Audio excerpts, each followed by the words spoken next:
Hello there and welcome to Lower 6th Further Maths Pupil 1 past paper June 2013, and we're on here an old FP1 question from 2013.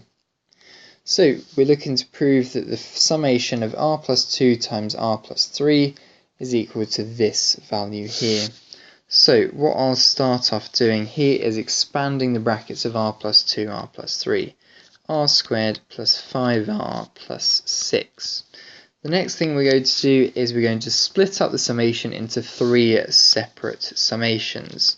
The sum of r squared, and we'll factorize out 5 as well, so 5 times the summation of r, and the summation of lots of 6's together.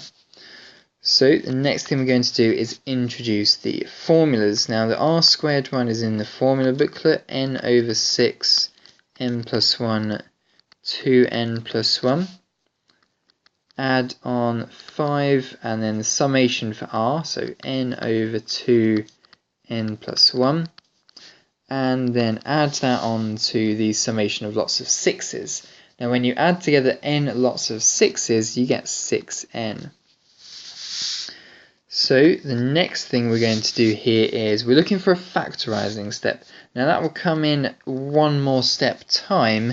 What we want to do in the meantime is just create some common denominators to make the factorizing step really easy.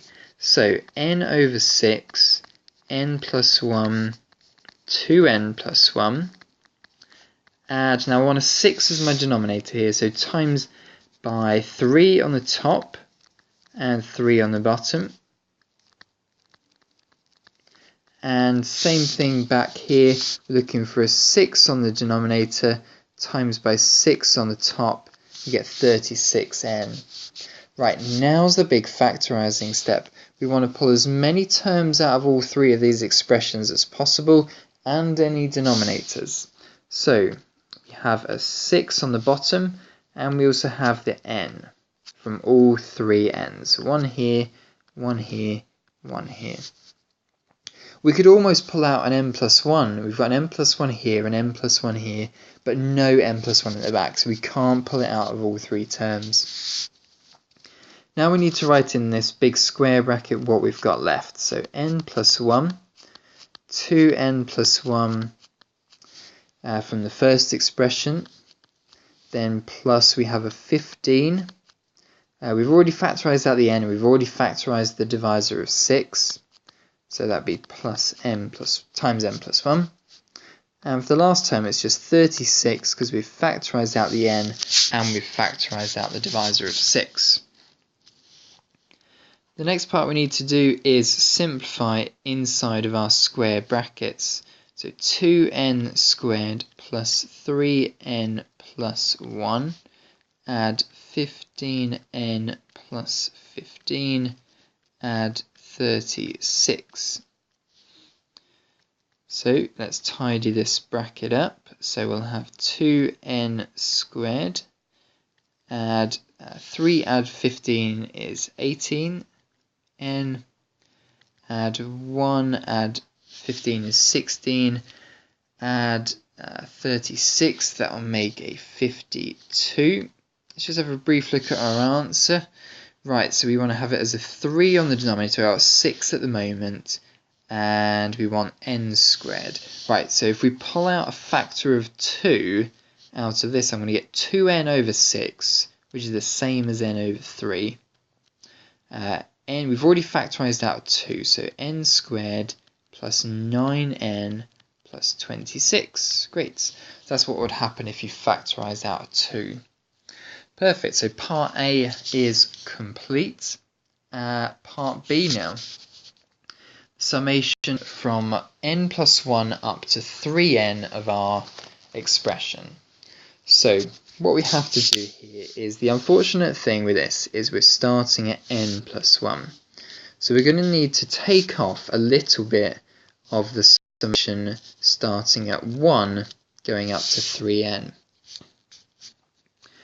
So we're going to be doing the summation from 1 up to 3n, and then we're going to take away, and what we have to do is we have to take away 1 less than what we have on the bottom here, because we want to include all of the terms in our summation.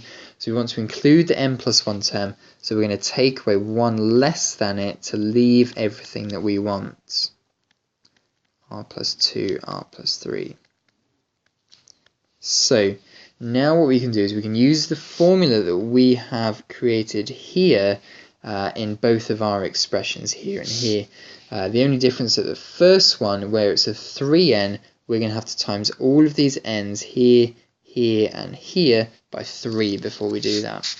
So the first part here is going to be a third of 3n, because we need a 3n where the n is here, times by 3n squared, so bracket 3n squared, plus 9 lots of 3n, add 26, and then take away the term just with n in it. So a third of n squared plus 9n plus 26.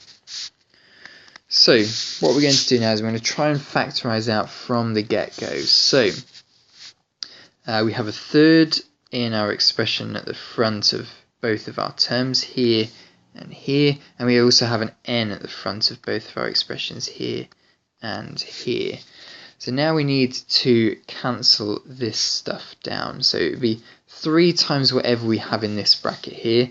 Now we have a 3n squared. Now remember to square the 3 as well. And 3 squared is 9, and times by the other 3, that will make a 27n squared.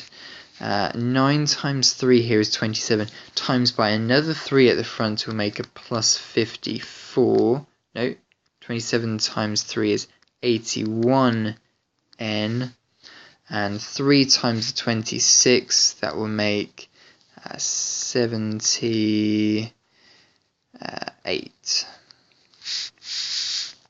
Now we've got to take away all of the rest. So take away n squared, and take away the 9, and we'll take away the 26 as well later on as well. So let's see what we've got left inside this square bracket. We're going to have 27n squared take away an n squared, which will leave us with a 26n squared. Then we have an 81 take away 9n, which will leave us with a plus 72n. And then we have a 78 take away a 26, which will leave us with a 52.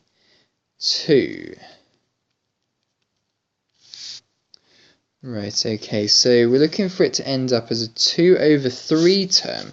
Right, let's factorize out a 2 from all of these terms here. 2n over 3. And what do we have left? 13n squared, add 36n, add 26, dividing all of those terms by 2. And great, so that's our final answer. So in terms of A, B and C, A is representing the number 13, B is representing the number 36, and C is representing the number 26. Great, 10 marks for that all in all.